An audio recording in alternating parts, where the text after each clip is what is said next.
Well, good Sunday morning, everyone. Welcome back to Three's In.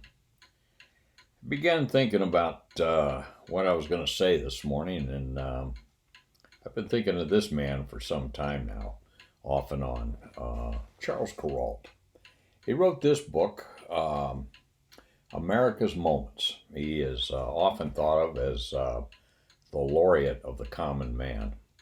I love his stories. I'm inspired by them, the simplicity, the beauty of his stories. And so I thought this morning I'd share one with you just to begin the day. It's called the Chords of Winter. In New England, wood stove country, a lot of people work for their winter warmth.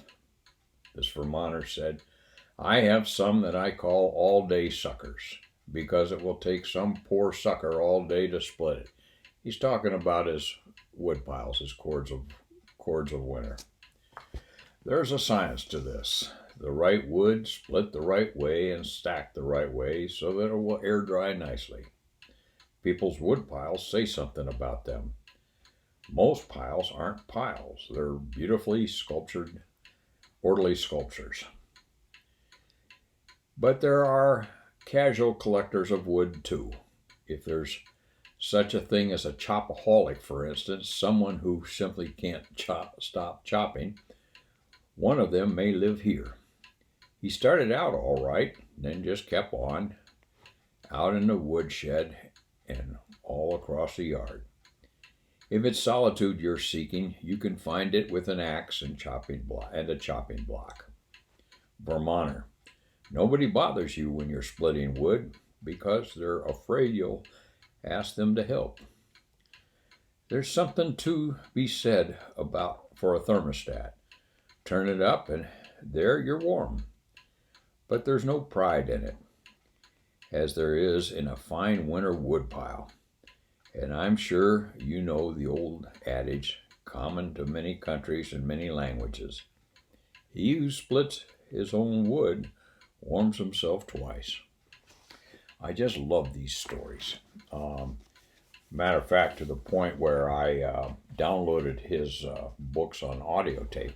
And as I'm driving between here and there in my busy day, I often will put on just one of his stories just to listen to a story to kind of ground me.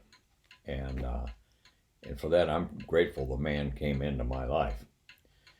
I had an opportunity once to meet Mr. Kurault, Charles, in the Phoenix airport, Sky Harbor Airport.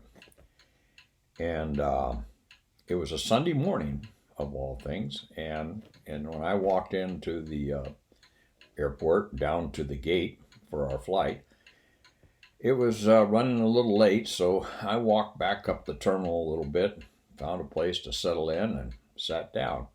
Looked across the hallway, and there he sat. Just kind of quiet, all to himself, had his glasses propped up like on his forehead, as he was inclined to do.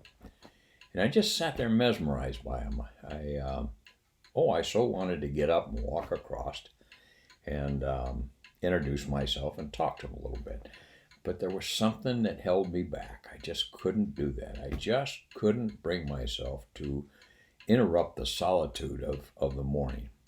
So I just sat there across the aisle, if you will, and I was with him, but I wasn't with him, and I just enjoyed that so much.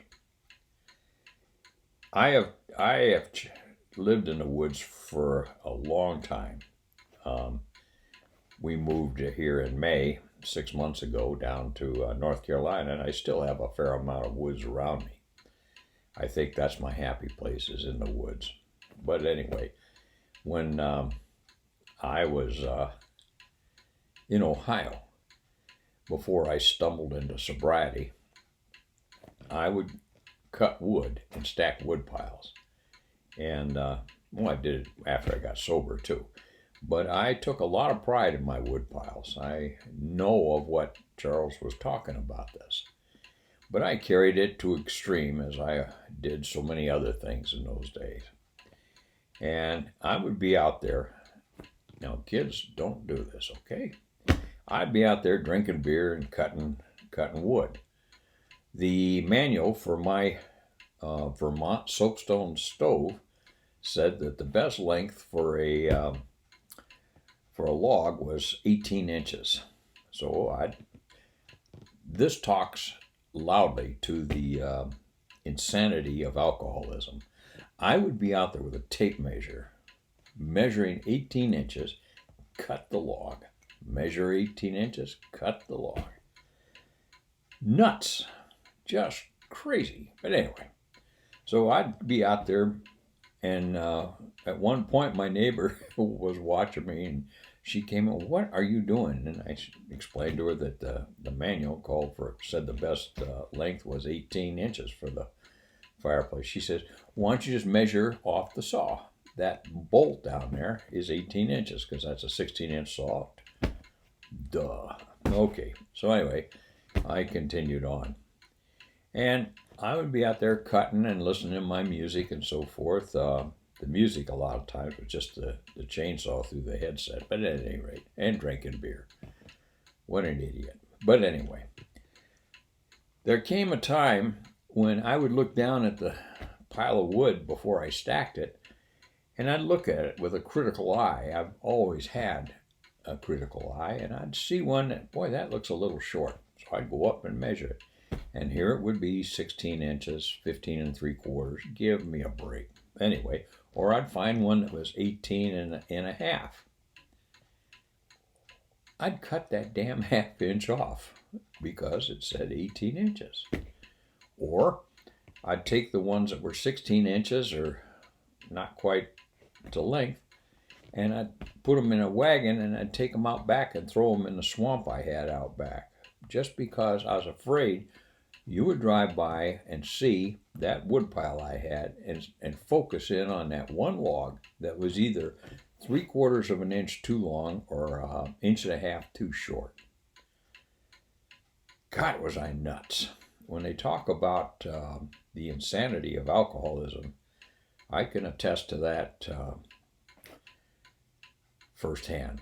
But I got off track here. I'll get back to Charles and the wood piles. I still, when I got sober in 1994, I would still cut wood. But if it was 1.5 inches too long, I just pushed it back to even it up in front. Or if it was 3/4 of an inch too short, just pull it out to where it matched the front. Nobody ever stopped and told me about it. And we were all happy there at White House. Anyway, nice to see everybody. I'll share more of Charles Kuralt here in subsequent videos. He's just one of the people who have inspired me over my life. Others include Jonathan Winters and Red Skelton and a host of others that I'll introduce you to as I go along.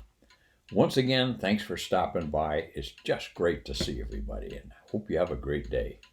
See ya.